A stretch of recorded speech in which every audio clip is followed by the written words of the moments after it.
తరతరాలుగా మనం కొన్ని ఇబ్బందులు కూడా ఎదుర్కొంటూ వచ్చాం. కానీ ఇక్కడ మార్పు తీసుకురావాలంటే ముందల మనము స్కూల్ ఎడ్యుకేషన్లో మార్పులు తీసుకురావాలి. దానికి మన ప్రభుత్వం అనేక నిర్ణయాలు తీసుకుంది. తొలి నిర్ణయం రాజకీయాల్ని ప్రభుత్వ విద్యకి దూరం పెట్టాలని నిర్ణయం తీసుకుంది. మీరు చూసారు, ఎక్కడ కానీ మా ఫోటోలు లేవు, మా పార్టీ రంగులు లేవు, మీకు ఇచ్చే మెటీరియల్లో మా పేర్లు మేము పెట్టుకోవట్లేదు.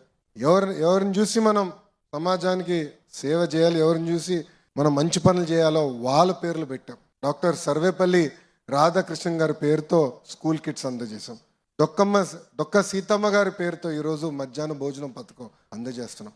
గతంలో ప్రభుత్వం కార్యక్రమం చేస్తే ముందల పట్టుకెళ్ళేది మన పిల్లల్ని. ముఖ్యమంత్రి గారి ప్రోగ్రాం వస్తే మనం వెళ్ళాలి, మంత్రి గారి ప్రోగ్రాం వస్తే మనం వెళ్ళాలి. నేను ఆదేశాలు జారీ చేశా, మన పిల్లలు ఎక్కడికి వెళ్ళారు, ఓన్లీ చదువుతారని. ఏ ప్రోగ్రాంకి వెళ్ళేదానికి లేదు.